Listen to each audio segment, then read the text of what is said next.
Bom, então esse foi o título. A ideia era falar um pouco sobre liderança, mas como que a neurosemântica poderia ajudar no desenvolvimento da inteligência emocional.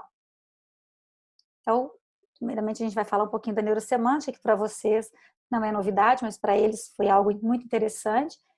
Falamos sobre os significados, que são, como influem, né, as emoções e as ações.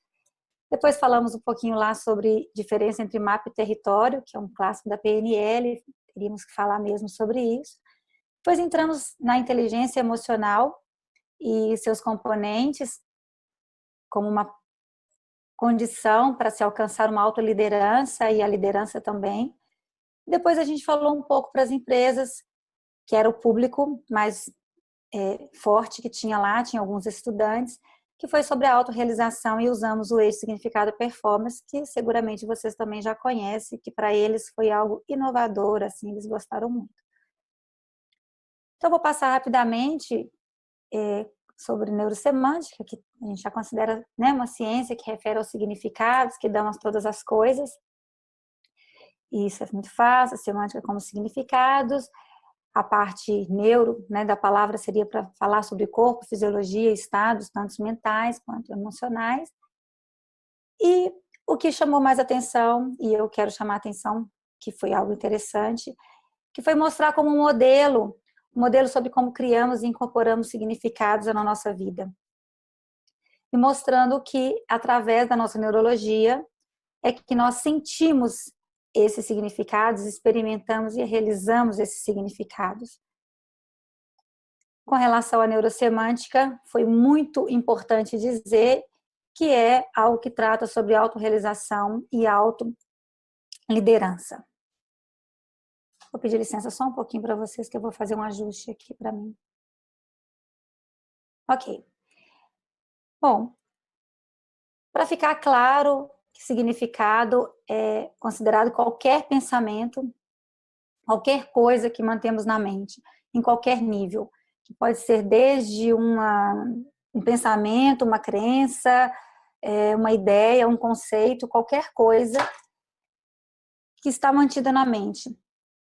E importante, que pode ser em qualquer nível, desde um nível tóxico até um nível empoderador, limitante, enfim.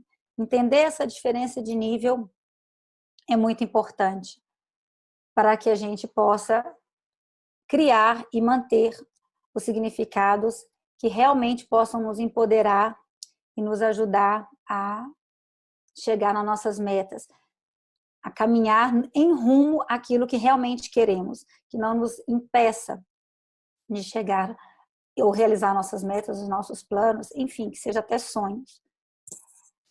Importante saber de significados em relação à neurosemântica, já que é uma ciência que considera que somos criadores de significados, é saber que os significados, eles definem e governam as nossas realidades internas e também o que sentimos e como percebemos, já estou falando quase com portunhol, percebemos como realidade. Então, entender essa condição dos significados, que foi algo que a neurosemântica trouxe, vem consigo também uma importância grande, que é saber que os significados vão também comandar as nossas emoções. E as emoções, por sua vez, podem comandar as nossas ações. Importante entender onde começa tudo isso. Para a neurosemântica,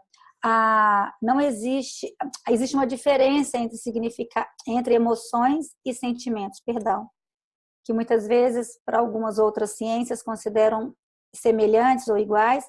Para a neurosemântica, há uma diferença. Seria um sentimento, a sensação fisiológica. Já a emoção seria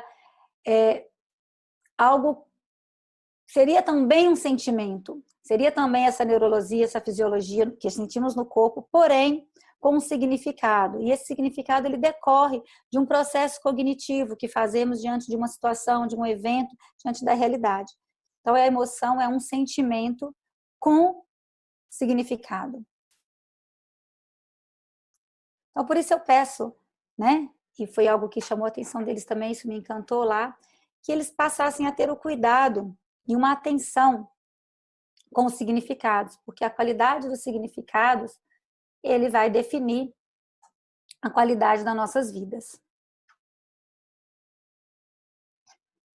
Tendo falado isso, nós vamos falar sobre a diferença entre mato e território, que é um clássico muito, né, é um princípio da programação neurolinguística, onde falamos que o território, ele seria a realidade, e o nosso mapa é como se fossem as expectativas.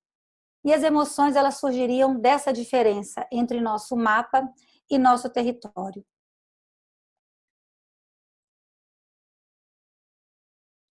Então, o que acontece? Como é que surgem as emoções, já que ela é essa diferença entre o mapa e o território?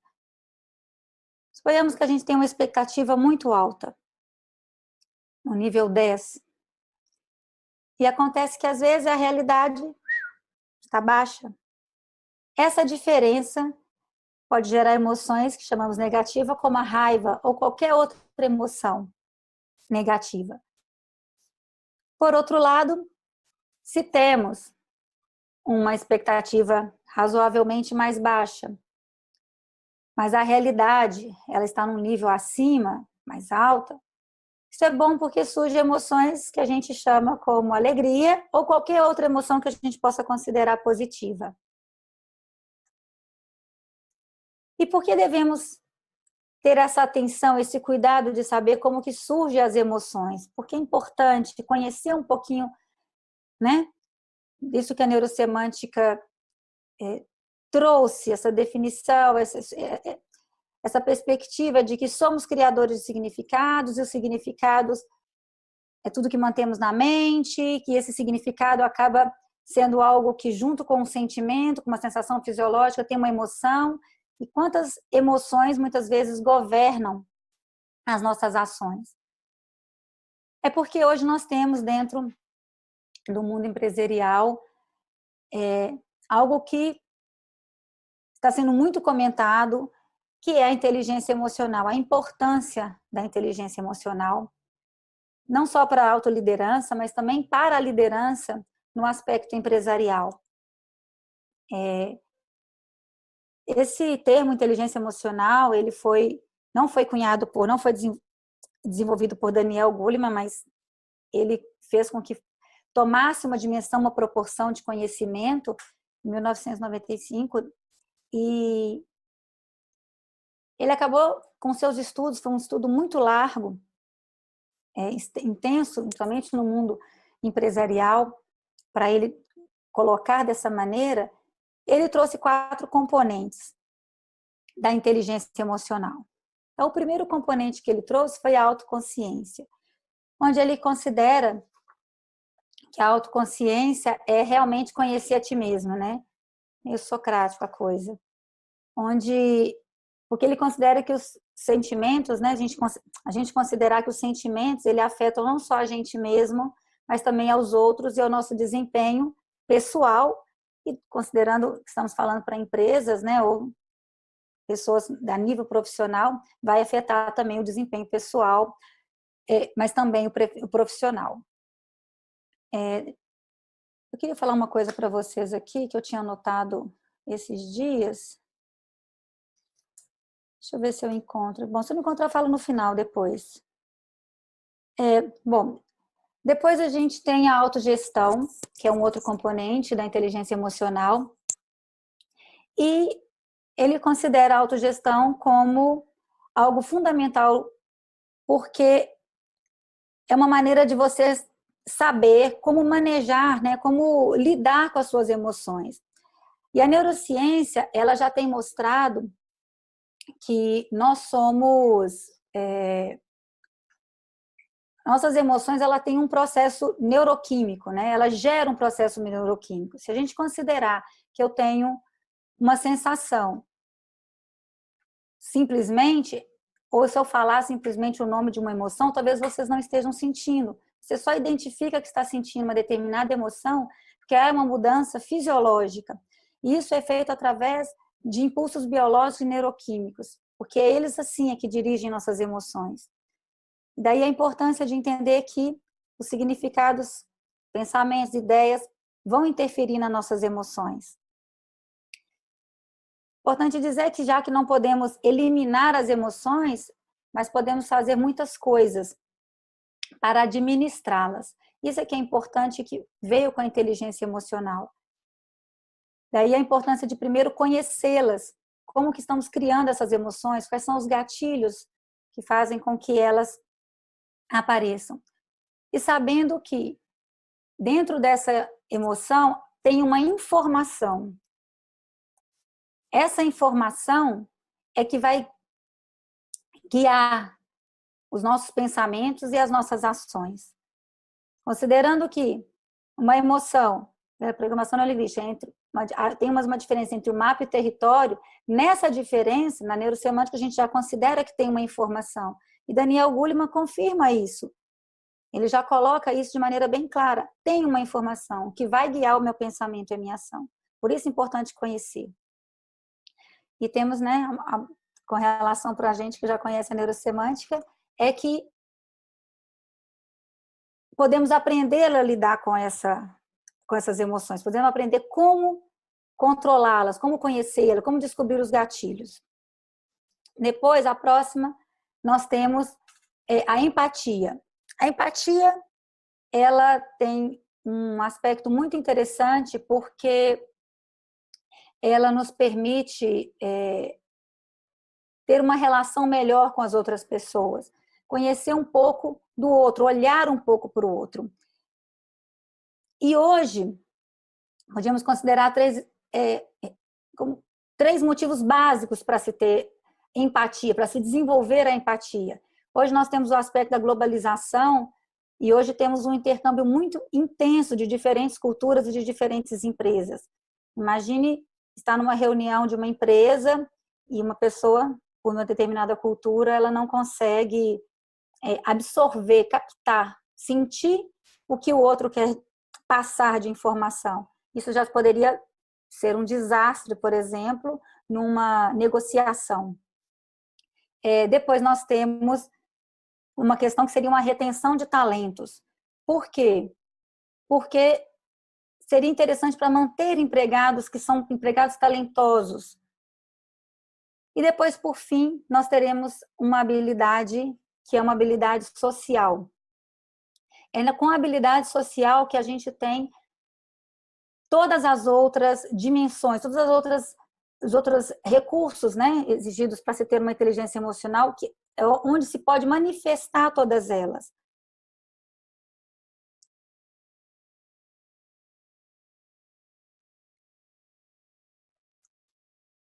Por quê? Peraí, só um minutinho. Não está passando aqui. Ok. Bom. Não. É porque eu achei que tinha... Perdão, gente. Bom, quando uma pessoa ela tem essa combinação de autoconsciência, autogestão e empatia, ela consegue ter um controle muito grande, de muitas vezes de várias situações em que ela estiver envolvida. É muito comum as pessoas que desenvolvem essa autoconsciência, autogestão e empatia para um grupo, como um líder, ele se considera depois um master, né, na persuasão. E isso torna a pessoa para um grupo, um trabalho de equipe muito competente. Hoje as empresas trabalham muito com equipes. Então, daí importância a essa inteligência emocional, porque os trabalhos em equipe, na verdade, é um caldeirão de emoções. São pessoas diversas e sabemos que nem sempre a gente está no nosso melhor o tempo todo. Então, o líder, ele desenvolvendo essa inteligência emocional, ele vai poder gerir muito melhor uma equipe. E hoje as empresas não trabalham se não for assim. Então, se torna realmente uma habilidade indispensável. Aí nós trouxemos esse gráfico que é para falar sobre o desafio, né? A questão do desafio com a habilidade. Muitas vezes, se estamos com uma habilidade muito alta, mas o nosso desafio é muito baixo, isso acaba que deixa a gente um pouco entediado, às vezes até numa condição de trabalhar no automático. Por outro lado, Se temos um desafio muito alto, mas a gente tem pouca habilidade, isso acaba que pode levar, inclusive, toda uma equipe para uma zona de pânico. O ideal é que a equipe esteja trabalhando numa zona de flow, que a gente chama uma zona de fluxo. E o que é interessante para quem é líder, os gerentes, os diretores, os gestores, é entender essa condição. Já sabemos na neurociência que a ansiedade e o estresse, ele retira toda a criatividade, principalmente quando está por um tempo longo, sem contar as enfermidades que vão surgindo. Então, tudo isso é um prejuízo para a empresa. A equipe diminui produtividade, diminui rendimento. Então, o segredo dos gestores, dos diretores, é ele conseguir colocar toda a sua equipe dentro dessa área do fluxo, motivados. Esse é o segredo, e mantendo sempre um constante equilíbrio. Então, ele vai poder levar a sua equipe para uma melhor produtividade. Até usando uma frase que qualquer coisa diferente disso, de manter uma equipe sempre, né, dentro de um desafio, de uma habilidade, em um nível compatível, isso seria, qualquer coisa diferente disso seria mais ou menos colocar um anão para pintar um teto e colocar um gigante para pintar o rodapé. Todos os dois estariam em uma situação, ou um muito entediado, ou o outro muito desafiado. E por um tempo muito longo. Nenhum suportaria fazer esse trabalho entediante, tampouco também suportaria fazer um trabalho tão desafiante por muito tempo. O desafio e a habilidade têm que estar numa condição compatível, principalmente dentro de um trabalho que é a longo prazo, onde as pessoas estão dentro de uma empresa se desenvolvendo. Pensar na pessoa como uma coisa sistêmica, uma pessoa de maneira sistêmica. Depois nós falamos também sobre os quadrantes da autorrealização, que você já conhece, onde ele trata dos significados, que pode ir desde um significado muito baixo, limitante, até um significado extremamente empoderador, quase sagrado. Nesses quadrantes são 4. No primeiro quadrante, temos as pessoas que estão subdesenvolvidas nos seus trabalhos. Os significados são muito pobres, têm um baixo rendimento. Depois, temos no nível 2, o que já temos uns significados, seguimos com significados pobres, porém, são pessoas com alta performance. O que temos aqui são os workaholics, temos a compulsividade, são performadores, mas por muito tempo também, por não ter um significado, acabam se desconectando, ou adoecendo, ou perdendo todo um propósito, desconectam até com a vida pessoal. Por outro lado, temos no quadrante 3, onde já temos altos significados, um propósito de vida, mas aqui a performance está baixa. Nesses 3 quadrantes, são quadrantes que não queremos estar, nem como sonhadores, no quadrante 3, nem subdesenvolvidos no 1, nem performadores. Nesses 3, você não estaria se autorrealizando. O ideal é que a gente possa estar no quadrante 4. Lá sim temos os autorrealizadores. As empresas, que elas precisam elevar toda a sua equipe para construir altos significados, para que eles possam ter um alto rendimento. Ali sim, a empresa toda tem uma autorrealização. Quando os líderes, gestores, eles conseguem levar toda a sua equipe para trabalhar junto, os líderes com visões, os gestores realizando essas visões com as suas equipes, todas as pessoas que estão na empresa começam a ter um brilho próprio, porque elas estão num eixo de autorrealização, dentro da sua capacidade, da sua habilidade e dentro do desafio. Então, essa é a ideia que os líderes e gestores devem ter para que toda a empresa trabalhe, toda a equipe dessa empresa trabalhe, tanto dentro de um flow, quanto dentro dessa mesma linha, se autorrealizando. nem deve se desafiar muito diante de uma baixa habilidade. Deve-se dar condições que as pessoas desenvolvam a seu tempo, com suas metas. A empresa tem uma cobrança em cima disso, ela tem um projeto, mas quem lidera essas pessoas tem que saber como desafiar, conhecendo o quanto de habilidade. Habilidade é algo que se desenvolve, ela precisa de um tempo. Por outro lado, os significados no nosso eixo é algo que a gente constrói. Por que é importante isso? Porque qualquer pessoa pode se autorrealizar, desde o presidente até a pessoa que estiver num cargo inicial de uma empresa. A autorrealização, ela está relacionada ao significado, não somente com a questão da habilidade, não quanto ela pode performar. Então, saber colocar a pessoa num desafio, onde ela vê um propósito naquele desafio, onde ela tem um significado naquela empresa, onde ela saiba o que ela está fazendo nessa empresa. Ela não tem que sentir o estresse. Ela não é a pessoa que não é o presidente, ela não é o presidente.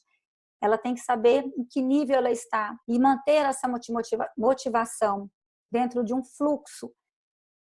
Quando os líderes e os gestores trabalham juntos dentro dessas perspectivas, o líder mostrando a visão da empresa, as pessoas mantendo-se motivadas, conectadas com essa visão, sabendo qual é o papel e o propósito dela na empresa, onde elas estão com o tempo para desenvolver as suas habilidades. Pouco a pouco, todos vão tendo o seu brilho próprio, eles vão sentindo-se autorrealizados dentro daquela empresa. Isso faz com que, em algum tempo, a empresa vá construindo pessoas autorrealizadas até que toda a empresa seja autorrealizada no mercado, seja assim vista. Ok? Bom, essa foi a palestra. Eu peço desculpa alguma coisa pela voz, praticamente não estava saindo no final, acho que eu não estou nem ouvindo. E eu abro para perguntas, se vocês puderem contribuir de alguma forma agora, e a gente continua falando e desenvolvendo o tema.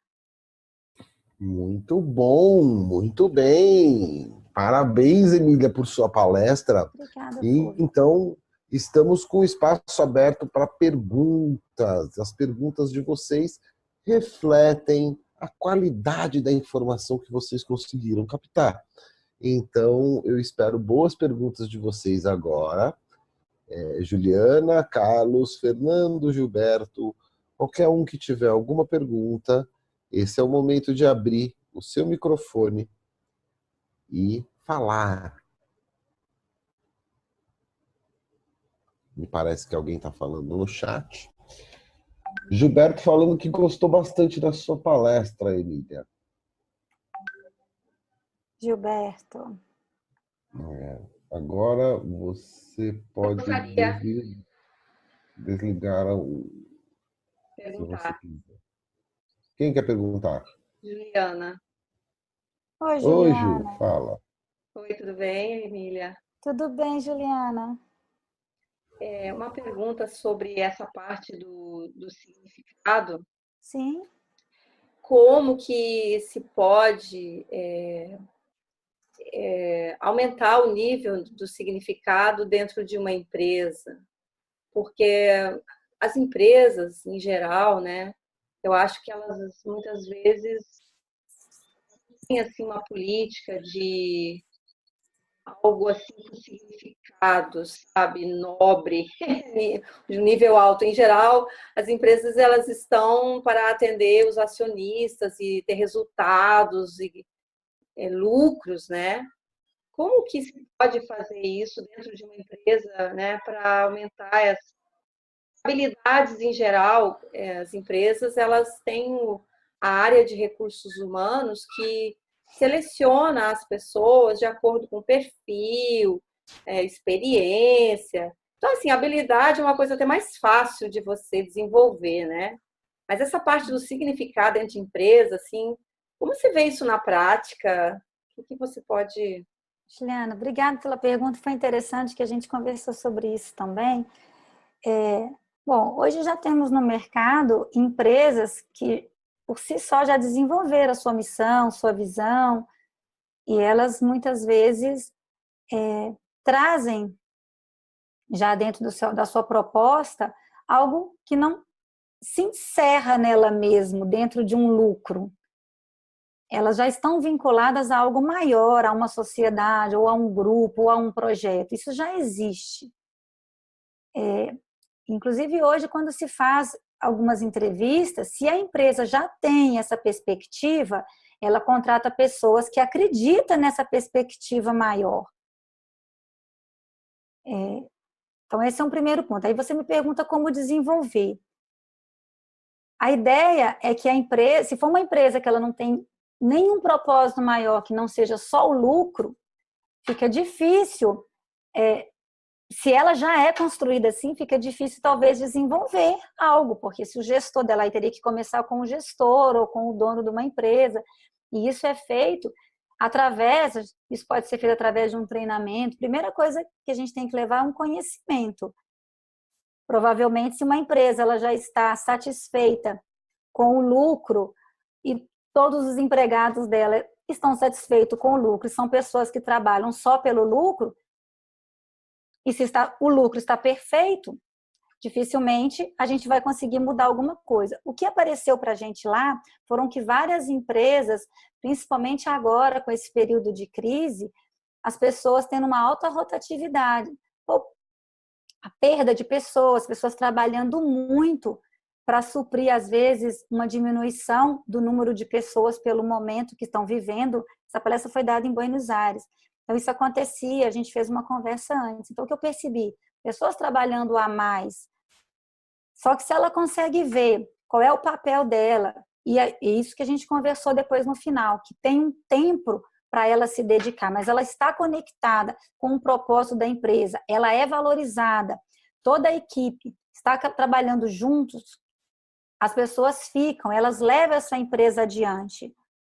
Do contrário, vai entrar com um processo de turnover, as pessoas a empresa toda vai ter uma rotatividade, vai ter uma perda de profissionais competentes, às vezes são profissionais que durante 10 anos, 5 anos, 7 anos, investiu-se nesse profissional e hoje ele tem um potencial intelectual, mas ele não se sente valorizado, ele sente que ele teme perder aquela colocação. Então, o que a empresa tem que trabalhar é trazer isso.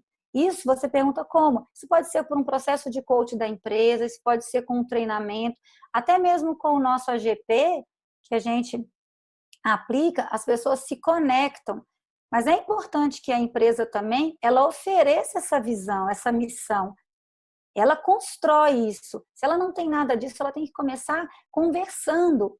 É um diálogo mesmo. Quando ela constrói, ela vai passar. O líder vai ter essa visão, vai ter essa missão e ele vai passar isso para essas pessoas.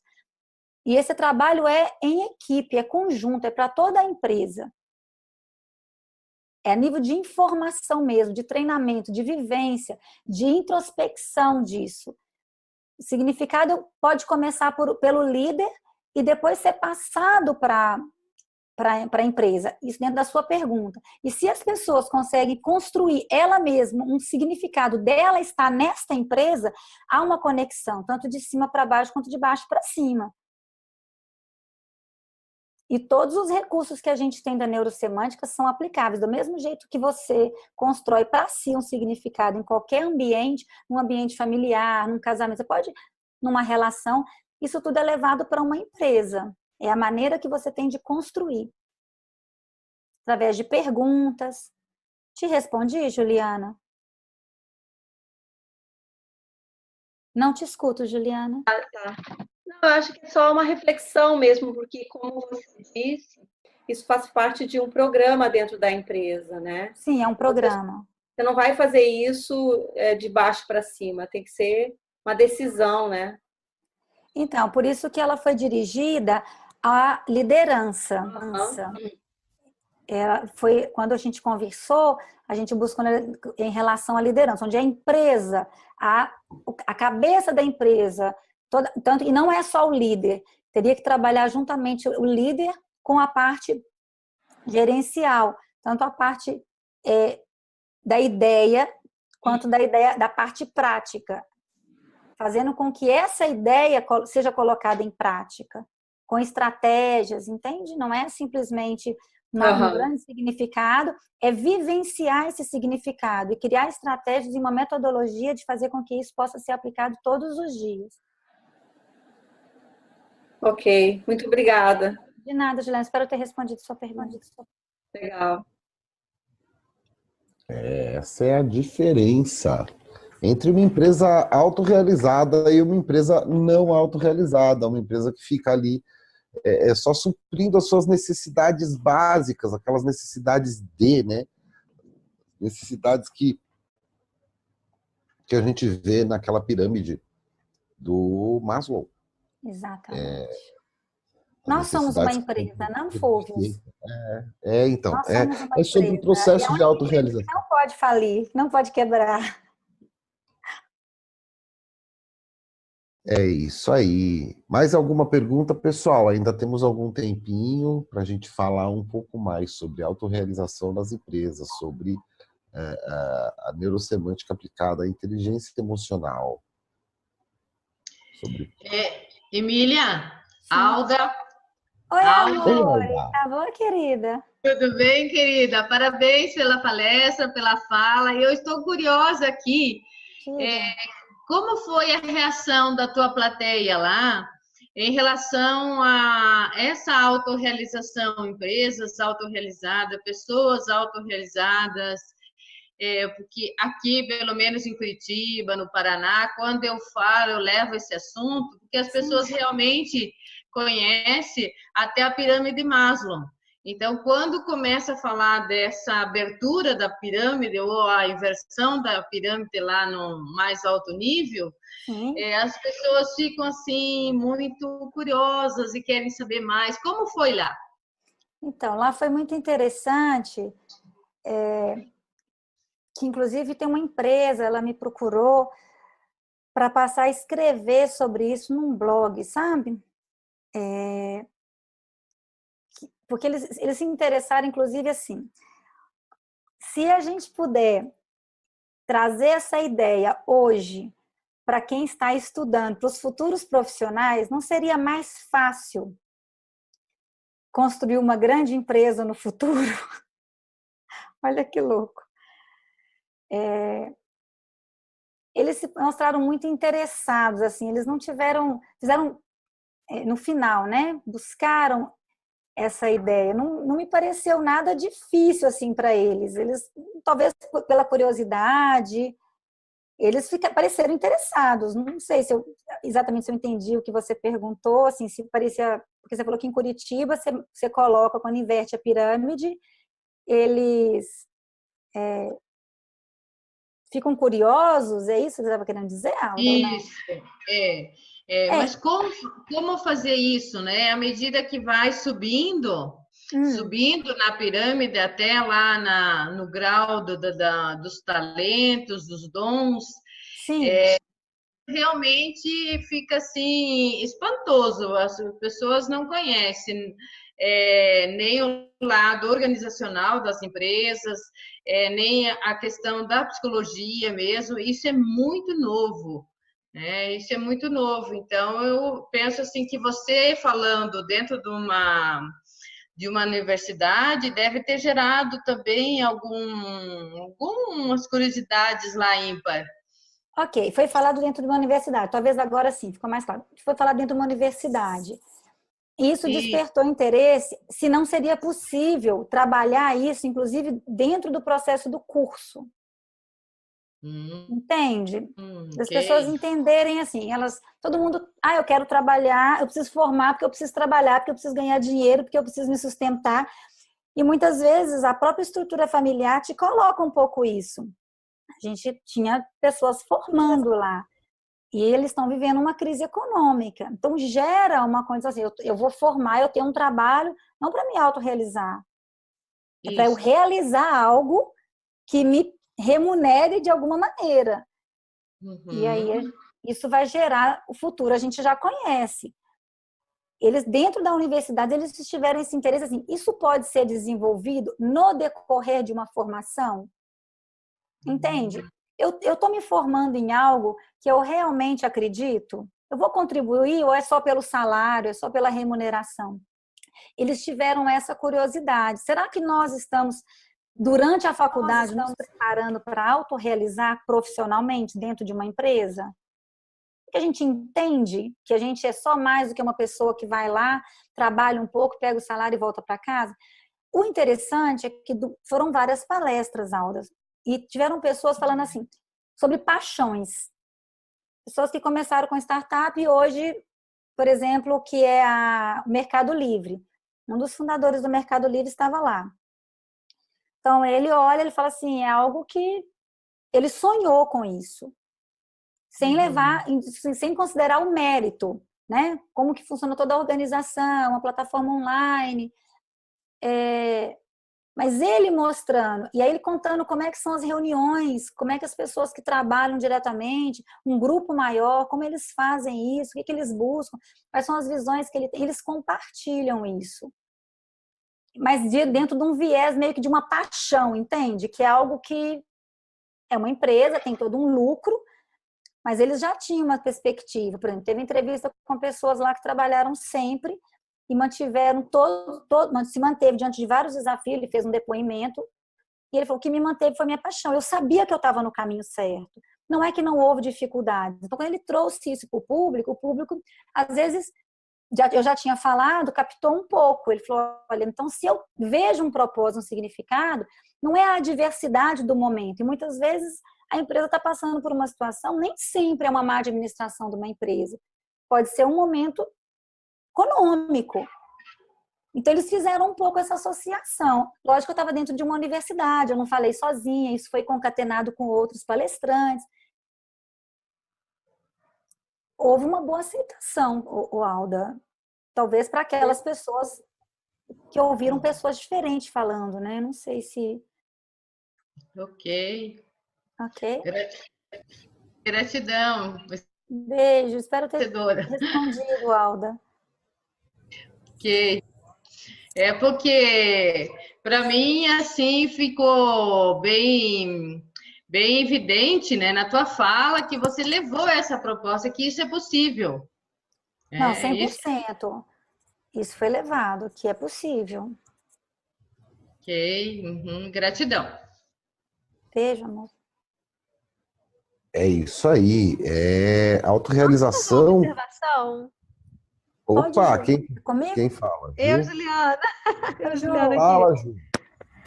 Primeiro eu quero agradecer muito a Emília pela palestra. Eu já estava na expectativa de assistir. Desde quando era só um embriãozinho, né? Só uma ideia. E lindo. Tem que agradecer. Quero agradecer publicamente aqui, antes da Ju falar. Não deixa ela falar, acabei de fazer um corte. Ju, obrigada por todas as referências que me deu. Foi com carinho muito grande. A gente nem se conhece pessoalmente, assim, né? Obrigada, quero agradecer publicamente. Que linda, gratidão, Emília. E foi muito bacana, assim, ter de certa forma ter participado um pouquinho, né, com você na elaboração desse trabalho, que ficou magnífico. Eu vou te falar assim, como consultora, né, que trabalha realmente com uma grande empresa, eu trabalho com liderança operacional, com pessoas que sofrem com as metas absurdas, que eles chamam de metas assim abusivas, e onde tem realmente alta rotatividade, um grande prejuízo de milhões, né? Cada 3 meses a gente participa de um fórum financeiro, onde a gente vê essa perda realmente financeira. E o principal motivo que sempre é falado, todo ano é falado, é a falta de gestão de pessoas. E aí os líderes falam que não tem como fazer a gestão de pessoas devido à cobrança dessas metas abusivas que eles chamam.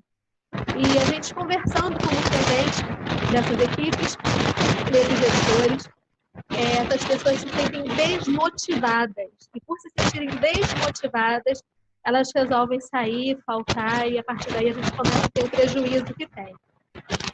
Despertando na liderança esse conceito da autorrealização, da motivação, começando a trabalhar com eles mesmos, né? A motivação neles, para que eles possam mobilizar suas equipes a também se sentirem motivadas através da consciência dos seus significados, a gente tem percebido uma melhora na performance e na motivação dessas pessoas. Então, assim, é só uma observação para poder contribuir um pouquinho, né, para o que a Emília está falando, porque eu tenho visto na prática a diferença que tem sido os gestores, os líderes que tomam consciência dos seus significados, se motivam por eles e mobilizam sua equipe também para essa gestão motivada, através da consciência dos seus próprios significados. Então, eu tenho visto na prática realmente uma melhora na performance e, consequentemente, nos resultados. Ô, Ju, obrigada. Obrigada. E olha que interessante. Eu não acho que eu nem comentei, que a gente vai falando mais espontaneamente. Eu tô com uma voz, poupei ela ontem para sobrar para hoje. É interessante que o próprio Daniel Goleman, com relação à inteligência emocional e da importância de desenvolver, ele traz muito claramente que as pessoas que têm inteligência emocional desenvolvida, a parte da autoconsciência, autogestão, elas por si só, elas têm uma automotivação, que é extremamente importante para a autorrealização, para a autoliderança. Você não tem como se autoliderar se você não tem inteligência emocional, porque nós somos emoções também. Então, é uma coisa linkada na outra. Então, eu quero ser um líder, mas eu não consigo me autoliderar. E aí, eu também não me sinto autorrealizado, porque não consigo me sentir motivado. Então, ele faz um link, ele traz muito claramente que as pessoas com inteligência emocional desenvolvida, elas por si só têm uma automotivação. Então, para uma atividade de trabalho, ela vai, ou seja, eu posso ter uma inteligência emocional e me sentir automotivada para os meus desafios pessoais, mas isso vai ser transferido também para uma empresa. E aí, dentro do que você falou da autorrealização, você mantém. É como se você retroalimentasse essa automotivação. Se você tem um significado, você consegue passar por uma situação complicada, que seja mesmo pessoal, mas você se sente linkada ainda também com o seu aspecto profissional. E a empresa que passa por uma situação adversa, seus empregados também conseguem se manter motivados, que eles conseguem ver como numa vida pessoal é uma fase. Todos trabalham para o mesmo propósito, com uma valorização, tem um reconhecimento. Então, isso se automotiva também. Aí é uma questão de opção da empresa, né? Ou ela quebra ali, ou ela se vê a longo prazo. Aí é uma escolha, né? Sensacional, isso aí, Emília. Gratidão, viu? Muito obrigada.